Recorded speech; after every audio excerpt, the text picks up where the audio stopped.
But then it's crazy. Like I think about this. We launched ClickFunnels a decade ago. It feels like yesterday. Like I still remember sitting in the room with me and Todd, like trying to figure out like what color the button should be, And now it's a decade later. It's just like it goes so fast. And we're always worried about, oh, like I got to figure this out right now. Like, no, just be consistent, keep planting the seeds, law of the harvest, plant the seeds, nourish the seeds, plant the seeds, nourish the seeds. And faster than you will know, you'll be where you want to be. It's like Tony Robbins says, like we always overestimate what we can do in a year and we underestimate what we can do in a decade. So think in decades instead of years and be consistent. And that's the magic how you win this game. What is up, everybody? What is up? Welcome back to the Entrepreneur DNA podcast. I could not be more fired up about this. I know I say that a lot, but I'm telling you, the guests that are coming onto this show are top tier. I mean, literally the 1% of the 1%. The guest that you are watching now on YouTube is what I would argue probably the best marketer of our time, hands down. Arguably the best salesperson of our time. I mean, this man is a 3-time best-selling author. He has given away all his secrets. He has quite literally given them away in his 3 best-selling books. We have Russell Brunson here. What is up, dude? I'm doing good, man. How you doing? I'm doing really good. Now, you're saying you're doing good, but I see a sling. Let's start with that. I know we're saying like an elephant in the room. Yeah. Yeah. Yeah. So I still, growing up, I was a competitive wrestler, wrestled in high school, wrestled at college levels, tried to compete for Olympics back in the day, and then took like 2 decades off and then started just once a year. There's a tournament for older guys to go wrestle at. So I work out for a week and I show up and go wrestle.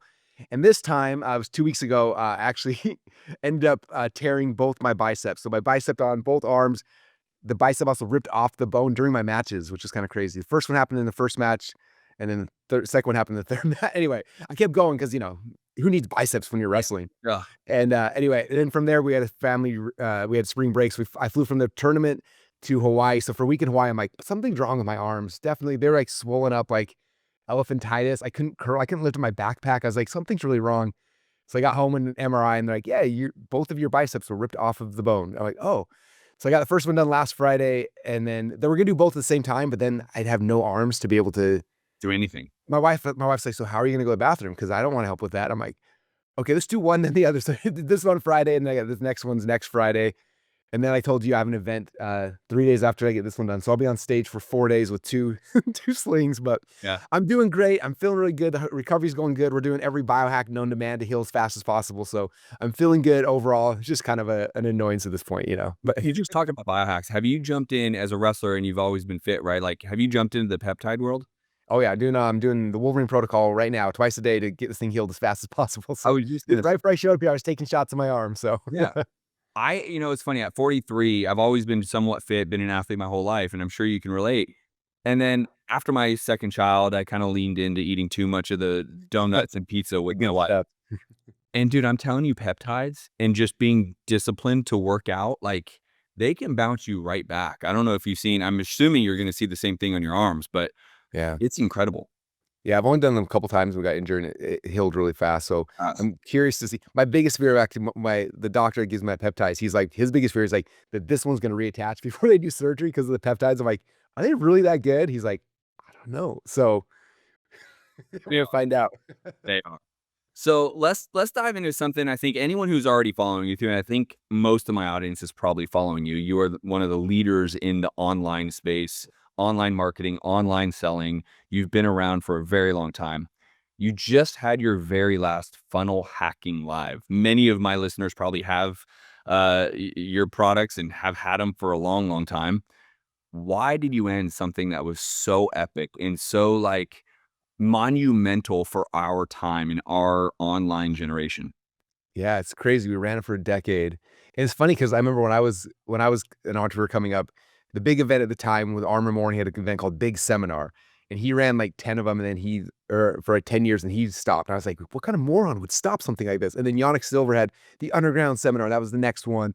And anyway, when we started ours, I was like, after we started doing it, I'm like, oh, I'll do this till the day I die. I'm never going to stop.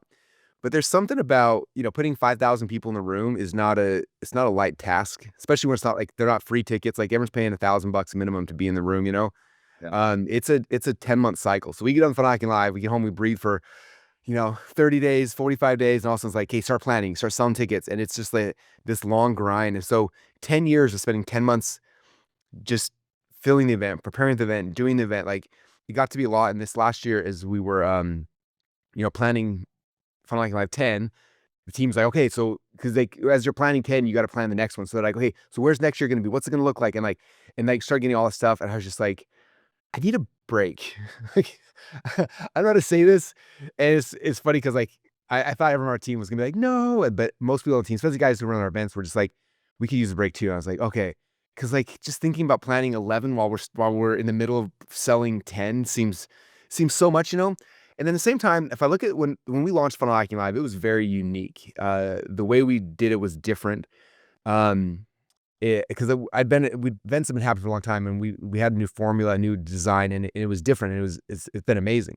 And now 10 years into it, when I look at most events have funnel hacked us, right? They've modeled us like the look, they feel, the promo videos, like everything looks and feels like Funnel Hacking Live, even though they're not. And so part of me is like when you get so many copycats, eventually you can incrementally keep doing new things, or you can Yeah. reset and then create something that they don't have no idea what's coming. And so that was kind of our thought, was like, let's take a break.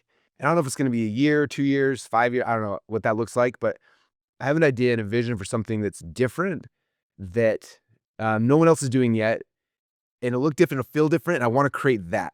And to create that, it needs just time and space to kind of think through, Yeah. and so we'll be doing something again in the future. It was like my death retirement, like Russell's done. But it definitely was like the end of that version of it, and trying to figure out the next step. And so I have some ideas I'm working on in my head. I want an event that's bigger. I want to be able to I want to fill stadiums with people. I don't know, I envision something really, really cool. And so I just need some time to figure out what exactly it looks like. We have a mutual friend, Grant, right? And everyone knows your story about what you were able to do with Grant and the highest grossing sales hour, I think, of all time or whatever it was, right? No one's eating it, so yes. No one's beat you yet. But are you kind of leaning into that style of really big, epic, I mean, he literally filled Miami Stadium, right? And so is that kind of where you're thinking? Potentially, there's pros and cons, right? When you see Tony Robbins, Tony does his big stadium tours, and like there's difference because like if you're not careful, you lose a lot of it. Like when Grant's event was in Mandalay Bay, there was an intimacy that was still there, even though it was big. When it went to the Mariner Stadium, it was different. Like it was just like everyone's like out getting hot dogs. It was not Yeah. the same energy. And so, actually kind of funny story. So the weekend of Mike Tyson fight, I took my kids to the Tyson fight, 2 of my kids, and we watched that. And then halfway through Tyson fight, I was like, John Jones is fighting in New York tomorrow. I'm like, how crazy to be see Mike Tyson, John Jones fighting the same weekend. My kids are like, Dad, we should go. And I was like, ah. So I booked tickets during the Tyson fight for the John Jones. We had to shift our flights. We drove directly to the airport. Anyway, so we did went to Madison Square Garden, which is where the Jones fight was at. And like the feeling I felt in that fight, and UFC does a great job anyway, obviously, but just like the venue, it was big, but it was intimate, and it was like, I don't know, like that feeling that we had and maybe it was because we were right next to where all the fighters walk out. It's like we're there with my kids 15 minutes, and Trump walks out, and Elon walks out, my kids are freaking. It's like that was pretty special too. But like, Yeah. but like that, so like it's a version, like, yes, look, it probably look like what Grant did, but I want it to feel different, I want it to feel very like what Funnel Hacking Live always felt like. Like, you there, it's like a family reunion, and it's tight, and it's close, like, how do you get that? So, my vision right now, I want the next thing to be at Madison Square Garden, because like, that venue was where I felt that. I was like, "I want this." Like, how do I so, I don't know. Again, Tell more. What we already want to know. What are we doing here? What are we doing in Madison Square Garden? what do we sell tickets? What do we buy? Yeah. I'm Um, not sure. Yeah, really find you're out. talking about a chapter ending, and I think, you've done that for, obviously anyone who's been following you has been a decade plus, right? 10 years. 10 Uh, years ClickFunnels, and another, man, 12, 13 years prior to ClickFunnels. So I've been doing this game for a long time, yeah. oh, you've been doing it. You're like one of the OGs, right? ClickFunnels is what essentially kind of put everyone on the map. I bought ClickFunnels fucking 8 years ago. I've been your webinar strategy and everything you've been teaching. I mean, again, just brilliant, by the way. Just you should be very proud of what you've done in a sense of like you've changed people's lives. You've literally created millionaires, deck of millionaires. I've interviewed many people that have your plaques on their walls, right?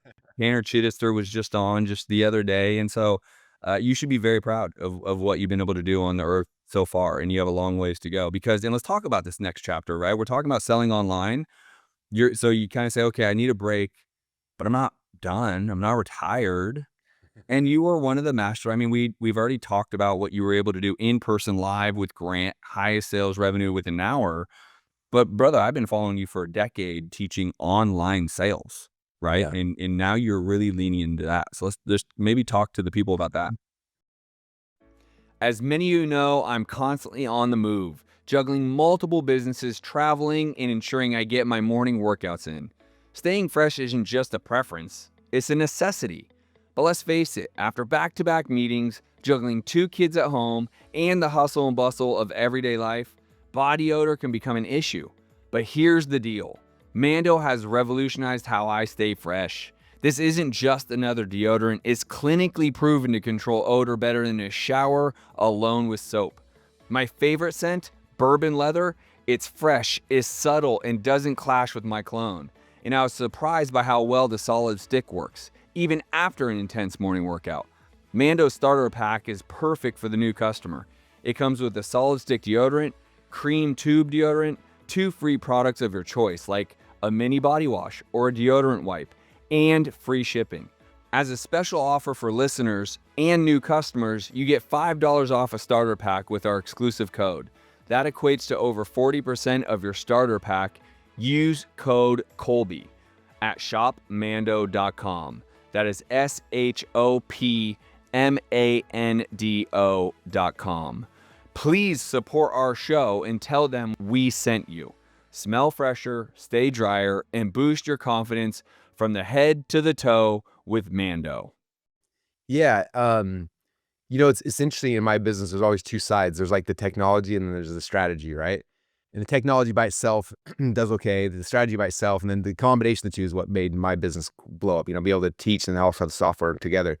But like when all's said and done, it's funny because a lot of people know me as a funnel guy, but you look at what are funnels? Like funnels are just a set of pages. And what's the goal of the pages? The goal of the pages literally is to deliver a presentation that makes an offer. Like when you cut it all down to like get rid of all the techno babble and all this stuff, it's just like they're pages that deliver a presentation that sell an offer.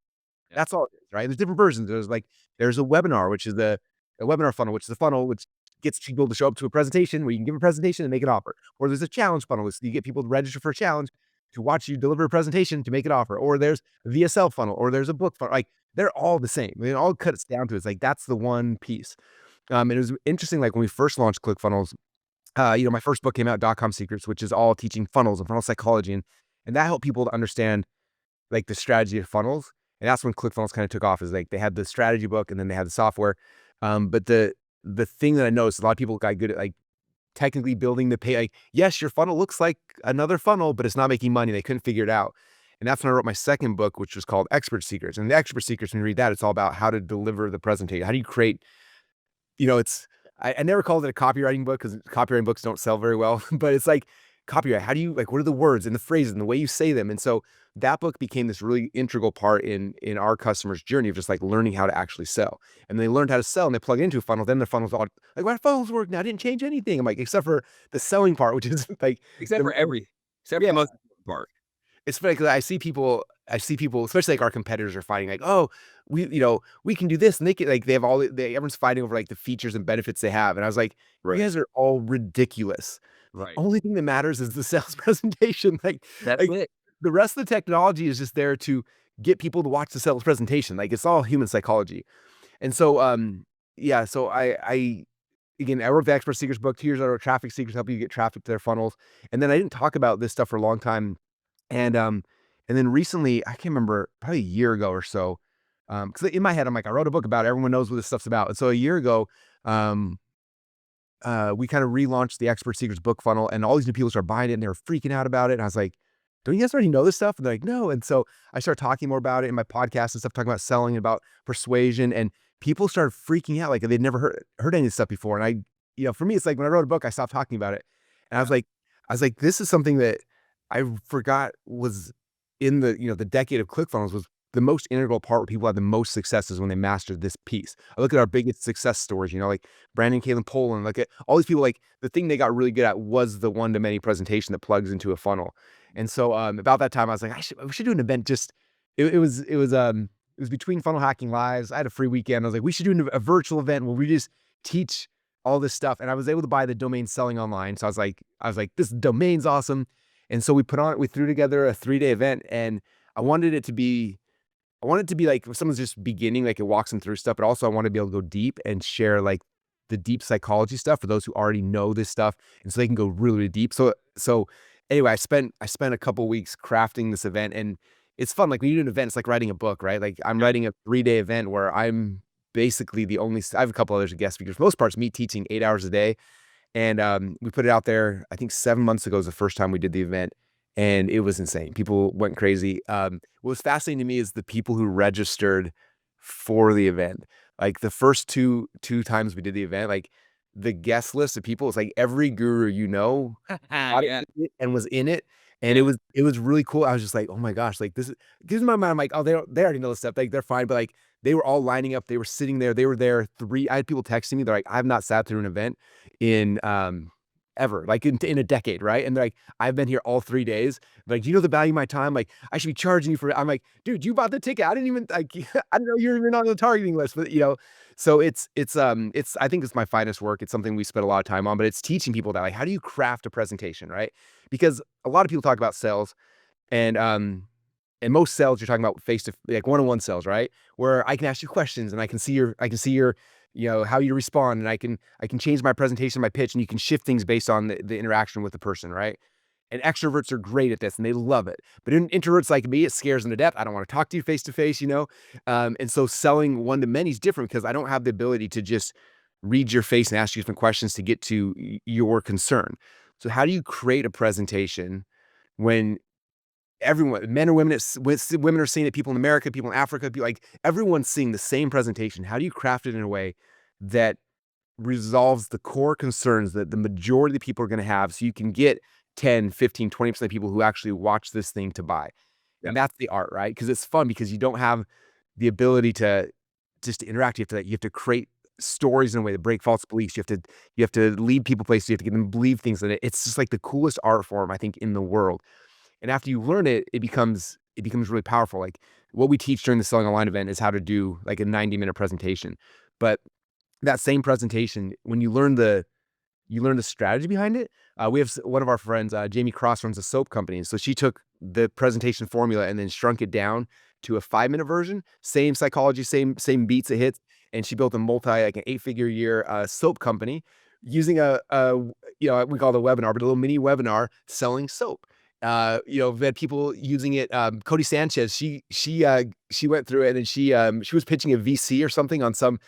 I have a video clip of her telling the story, but she was like pitching like financials or some big VC, whatever, some big thing, right? And she tried to sell it, and she's like, it wasn't working. She's like, so I got Brunson's script and I tried that, and she's like, I pitched it and we closed the deal. Say it worked for anything, like because it's human psychology, right? It's learning how to do those things, and so when you learn it, it's really cool. Like as we train people, it's like it becomes part of like how you speak. You start learning the things, and you become better at persuading anywhere. If you're doing Facebook Live or a podcast or like whatever you're doing, like when you master those skill sets and you start learning how to weave them into your language patterns, they help everything you're doing across the board grow. So yeah, selling online is my favorite stuff. I love just talking about it and geeking out about it because yeah, the human psychology side of it is so fascinating, so much fun. Well, right now, let's plug it. sellingonline.com/DNA, sellingonline.com/DNA. Get a ticket. I'm going to be there, everybody. So if it's good enough for me, it's damn sure good enough for you. You're listening to me and my podcast because of Russell.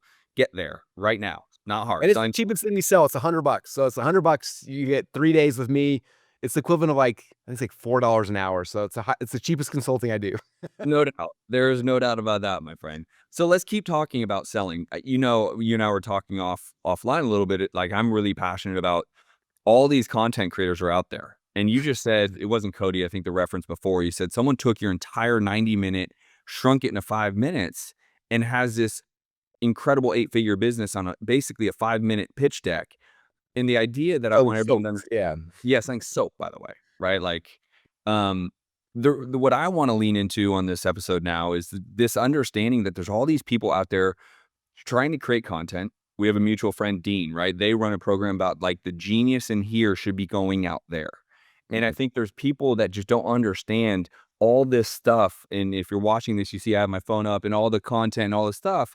If you don't have someone like Russell teaching you what to say, how to say it, your language pattern, the framing of what you're saying, you could be doing all this, making all that much money, right? And I think that's just silly. I think if you are going to spend the time to create any level of content, podcast, a webinar, Instagram, YouTube, Twitter, TikTok, and you are not monetizing it, I just believe you are selling yourself short, because most of you out there, and I would bet you agree, you're creating the content because you have something to offer of value. I understand there's TikTokers that point and make money really just kinda, but for the most of us listening to this, watching this, Russell, you are a great example of this. You and I both started well before social media.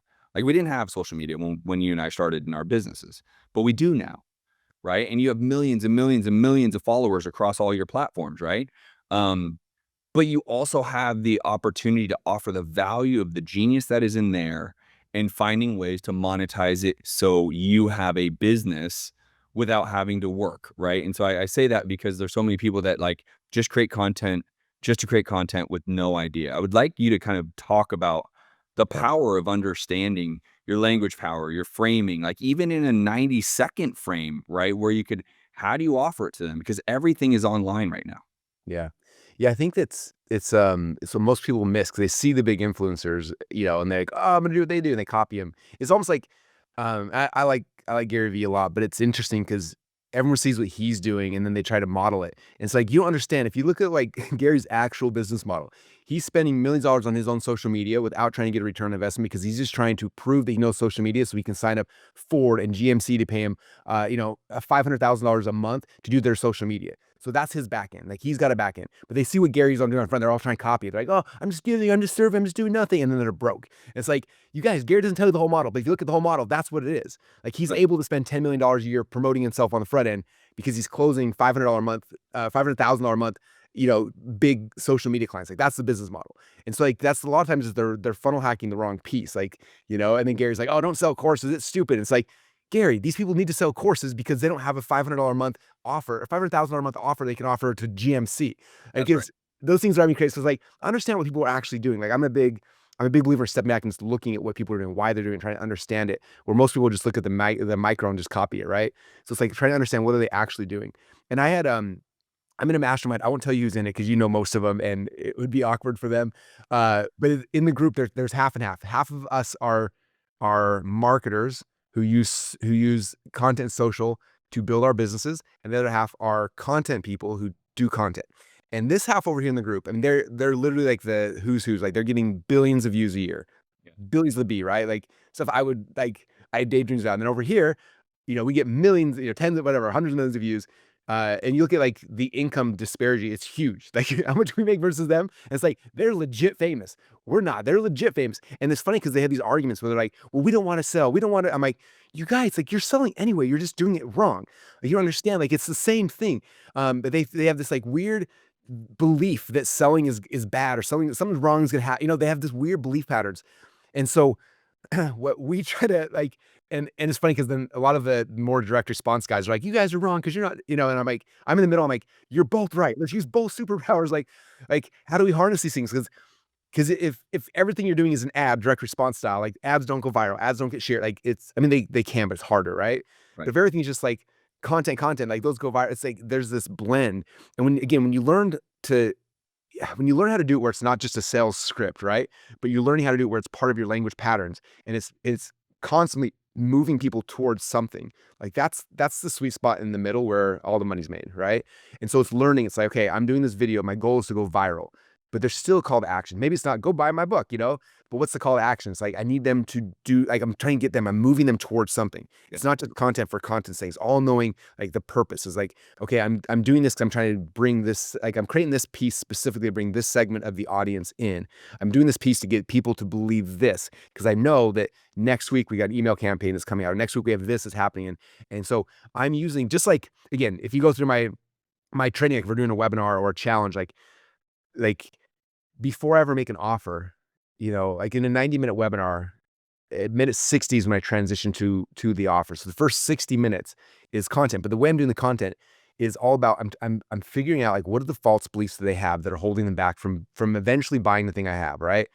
And so then I'm telling stories, I'm doing things in a way to break these false beliefs, right? And so there's a purpose. And so you may sit through the first hour of Russell's webinar, you're like, Russell's telling a lot of stories. I understand what's the point of this. Like, it's good. I feel happy. This is fun. Like, what's the point of it? And you don't know that what I'm doing is I'm speaking to you consciously, but I'm subconsciously rewriting false beliefs that you have so that when I make an offer, you're more likely to buy. When you actually buy the course, you're more likely to succeed with it because I'm doing this. And so when I know that, I'm structuring my content where it's like, okay, what are the false beliefs? I got to break these false beliefs. I'm breaking these things. And I'm doing this in a way where it's like, so that when I make an offer, like they're ready for it, like there's not gonna be resistance, right? I'm building rapport. And so it's looking at things strategically differently versus I'm gonna this video is gonna crush. I'm gonna get 10 million views on this video. And they're creating just for that versus like, all right, what are the false beliefs that are holding my person back right now? What do I need to create to break that false belief?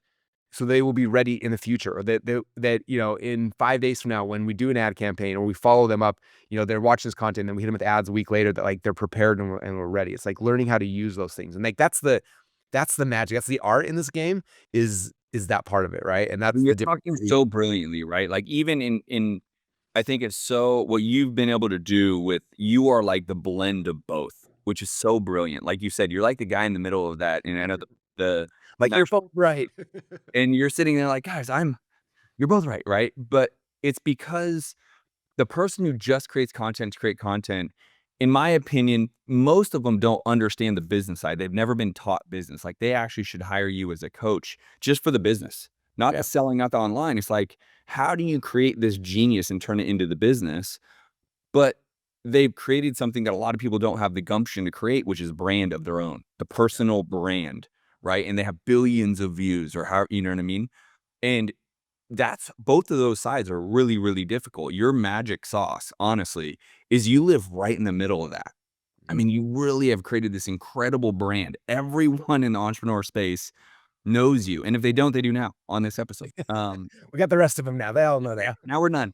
Thank you. But you also have this brilliant mind that says, okay, if I put out 5 pieces of content, it could be email.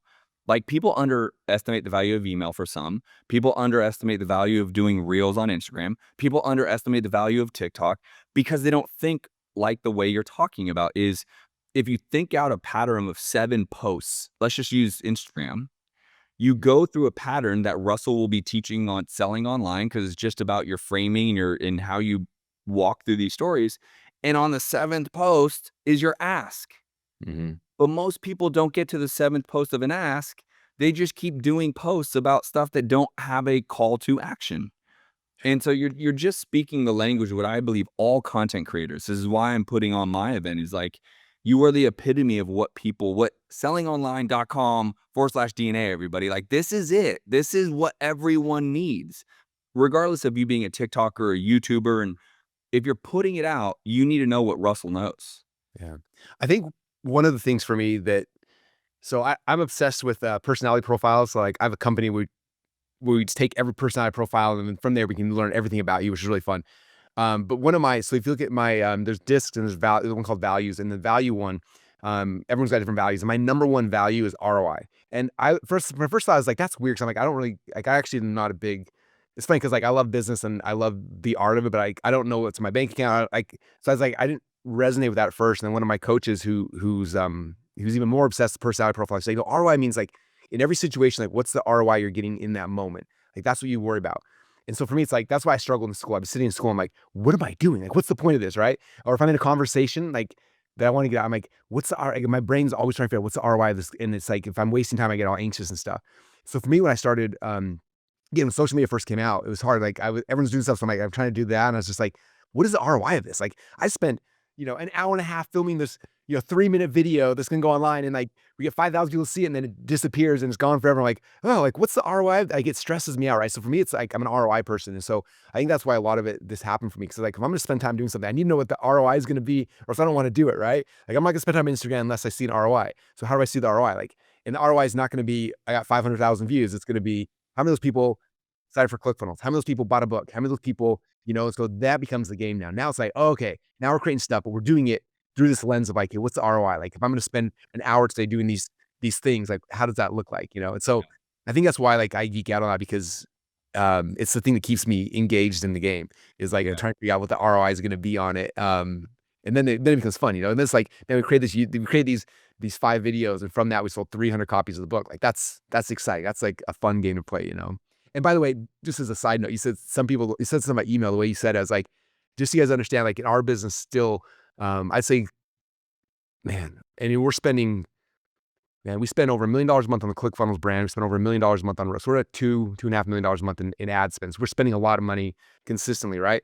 The majority of my revenue still comes from email. Like not even, it's like 85 to 15%. So don't talk it. They still work. I just think people, if you're an internet marketer and understand what you know and what I know, the email is very, very valuable. Oh, But yeah, I mean, that's half the goal of social is to get them off social on to your, that's right. Yeah. That's exactly right. And that, again, are you going to be going over some of this stuff on Selling Online? Yeah, we show everything. Yeah, I mean the biggest keys in some, we talk about a lot of stuff, but the 3 core things are like, how do you create an offer? Because that's the biggest thing. You have to have, I call it level 10 offers. A level 10 offer is the kind of offer where if you're a seminar and you promote it, people are running to the back of the room. They're jumping over to like give you their credit card, or if they're at their house, they're running around trying to find their wall, begging their spouse like, just give me, like, just allow me to buy this thing. Like, you create that kind of offers. That's the first thing we cover. Well, the second thing we cover is the presentation. What's the presentation we need to create now to sell that offer? Yeah. Right. So that's number 2. And then the third thing is then what are the funnels we need to create to be able to show that presentation? Right. The funnels and the traffic and all that kind of stuff. And so those are the steps we walk through during the event. So by the time it's done, you've got the offer figured out, you got the presentation figured out, you got the funnel figured out, you got traffic coming into it from social and from everywhere. So yeah, it's the best. Dude, this is so great. And so I think what most people need to understand is you need to be able to take them off of the social media and bring them into your world to create value. So the thing where I want to kind of maybe wrap up this episode is helping people understand what you've done and what I've done over, for me, I've been an entrepreneur for 20 straight years, right? And you about the same. None of this is a short-term fix. Like, you might be able to create an offer right now and go get 50 grand. That is a reality. You could go do that. But to create something of value, something special, you need runway, right? I mean, you yourself didn't create ClickFunnels in a year to the level it's at today. You needed a decade of running that thing to where now it is the premier, top of the top. The brand Russell Brunson year 1 is not the brand Russell Brunson it is a decade later, right? But people want everything right now. And I want you to talk to them about that, about giving yourself enough runway to create the epic, amazing thing that offers value to everybody and is important, versus this idea of like, hey, Russell, teach me how to go make 100 grand. I mean, you can do that and you will do that, but like, you want to create something special. For sure. It's the law of the harvest, right? Like, you look at your life today is literally, it's the image of the seed you planted 5 years ago. Like, for all of us, like it literally, that's all it is. It's the law of the harvest. We plant seeds, they grow, we harvest them, right? And it happens over and over and over again. So wherever you are in your life right now, if you're happy, you're like, this is my life is flawless. It's like, sweet, because you planted good seeds 5 years ago. And this is in all areas of life. Your relationship, right? You and your spouse are doing good. You planted good seeds 5 years ago. It's not like all of a sudden one day, like, hey, we fixed our marriage last night. Like, well, you did? That's amazing. No, maybe you had a good night, one good night, right? But great happiness comes from planting seeds consistently, right? It's harvest. Like, you plant the seeds, you nurture the seeds, you grow the seeds, and so that's what's at. So, yes, there's going to be, there's home runs, there's big hits, there's things you can do. We can speed up, you know, we can put things at the seed to help it grow faster, right? Miracle grow and stuff like that. That's what all the coaching stuff's about. But the reality is, like you said, like, if you want to build something amazing, it's planting seeds consistently, right? And it's always happening. Like, I remember before we launched ClickFunnels, this is when podcasting was just kind of coming out. I thought it was a dorky thing. I'm like, I'm gonna start a podcast because it's becoming a thing, right? And I remember it was in the back of like one of my businesses had failed. I fired like 100 employees. I was in the, like, actually like probably the lowest period of my life. And for some reason I felt this calling, like, hey, you should start a podcast. Like, what? Like, what am I gonna talk about? I just failed really big in front of everybody. And so I started this podcast. I remember from my house to my new little office, I had a 4-minute drive. And so I would take my phone, I click record, and I would do a 4-minute podcast. It was called Marketing in Your Car, and my 4-minute commute to the office. And all I did was I started talking about, like, all right, today we're going to try this out. Okay, we did this. Oh my gosh, I did. And I started just like documenting this journey of what I was doing over time. And we started posting them online. And what's crazy is, back then, nowadays there's like all these cool podcast apps. You can see stats and graphs. Like, we didn't know, we put it online. I had no idea. Right. And I'm grateful because I had no idea if anyone was ever listening. And it was probably like 2 or 3 years into it when my brother like figured, he's like, I hooked up a thing, like we can see people downloading or not. I'm like, oh, we're so excited. And we looked back and it was like nobody listened to the first, I don't know how long it was. And then I remember um it's one of my favorite things. I don't know if you know Steve Larson, but Steve Larson came and he worked for me for 2 years before he went on his own. And I remember he came in, he's like, I'm gonna learn everything about you. So he binge listened to every episode I had ever done. And after he had gone through the whole, like, I don't know, 700 or 800 episodes of the time, he came back and he's like, dude, you know what's crazy? He's like, the first 35, 40, maybe 45 episodes, like, you were not good. He's like, you were so bad. He's like, these were painful to listen to. He's like, by like 45, 50, like, you started getting it and it started like, and then now he's like, this, it's amazing. Yeah. And I had this weird epiphany. I was like, oh my gosh. First off, had I known no one's listening, I probably would have stopped, right? So I'm grateful I didn't know. But number two, it's like for all of us, like when you first start publishing, people are always like, what if I'm no good? And the reality is you are not going to be good. Like that's like, this is you planting the seeds. Like you are going to be really bad at first, right? But what you have to do is you have to publish long enough. Nathan Barry wrote an article about this. I quote it in my Traffic Secrets book, but you have to publish long enough for your audience to find you. In this article, he talked about how, most TV shows, you don't start like episode 1 because you have no idea if it's gonna be good or not. Like you wait until something's been around for 3 or 4 years and everyone's talking about it, then you go and you binge watch all of it, right? Yeah. It's like people are waiting for the best content to rise to the top. And so like the reality is like you have to be willing to keep planting seeds and doing it consistently enough. And two things will happen. Number one is by doing that consistently over time, you will find your voice and you will actually become good. That's number one. Because right now you suck. And the only way to get better is to do it a lot, right? That's right. And then number two is it gives your audience the time to find you. And by the time they find you, there's gonna be a cross section of you actually learning how to do it okay and then finding you. And that's when this thing starts blossoming. Like it's kind of like I visualize in my head, starting one of these businesses, like you're pushing this rock up the hill. It's like, this is so hard. Like no one's listening. What's happening? And you get to the top of the hill, and all of a sudden, like you go over the hill, and all of a sudden, then the big boulders like starts speeding up, right? And that's where you see people who rapidly grow these businesses. But it's putting in the time ahead of time. So it could be anything. It could be publishing, could be reels, could be blogging, like whatever it is. It's like it's picking a platform and just starting to talk. Even if you don't know what to talk about, just documenting your journey and like what you're learning and why you're learning it. And by doing that, that's what like helps you to find your voice. And if you do it consistently for long, that's when your audience will find you. And that's when this game becomes real easy. But there's a season of planting the seeds, putting in the time, putting in the effort. But then it's crazy. Like I think about this. We launched ClickFunnels a decade ago. It feels like yesterday. Like I still remember sitting in the room with me and Todd, like trying to figure out like what color the button should be, And now it's a decade later. It's just like it goes so fast. And we're always worried about, like I got to figure this out right now. Like, no, just be consistent. Keep planting the seeds, law of the harvest, plant the seeds, nourish the seeds, plant the seeds, nourish the seeds, and faster than you will know, you'll be where you want to be. It's like Tony Robbins says, like we always overestimate what we can do in a year and we underestimate what we can do in a decade. So think in decades instead of years and be consistent. And that's the magic how you win this game. And you really will be able to look backwards and connect the dots. Like what were the things that were able to get me there? And one of those dots usually is you just kept fucking going. You just kept going, right? And you didn't give up. Stop. Brother, I appreciate your time. You are incredible. And by the way, just so we know what this man has done, if you really genuinely have not heard of Russell, you have been under a rock. But if you have a rough number of sales over your last decade, would you be able to throw a number so people know, oh, this guy fucking knows what he's doing? Yeah. Last October, just the ClickFunnels brand passed $1 billion in sales. So that's it. There you're right. You should be so proud, man. That is phenomenal. That is phenomenal, dude. Thank you. It's been a lot of fun. It was crazy. Like I remember 4 or 5 years in, we're like, someday we're making $1 billion. And we set that thing, so we kept watching it. And sure enough, last October we passed it. We're like, that's insane. Like that doesn't make any sense. There are countries that make $1 billion. And we did it in less than a decade. So it's pretty cool. Dude, that is wild. Like it gives me shivers right now. That is impressive, dude. You should be proud. That is awesome. A, go follow Russell. B, sellingonline.com /DNA. All things Russell. Get his books. Follow him on social media. Like this man is a genius. He's a server. He's a servant. He's here to help all of us entrepreneurs. He's been doing it at the highest of high levels. I appreciate your time today, brother. Thanks, man. I had fun. I appreciate you too. All right. If this was helpful and you think 2 more people need to find Russell, go to sellingonline.com. And all things, I want to make sure you share this with at least 2 of your friends. We'll see you on the next episode. Peace.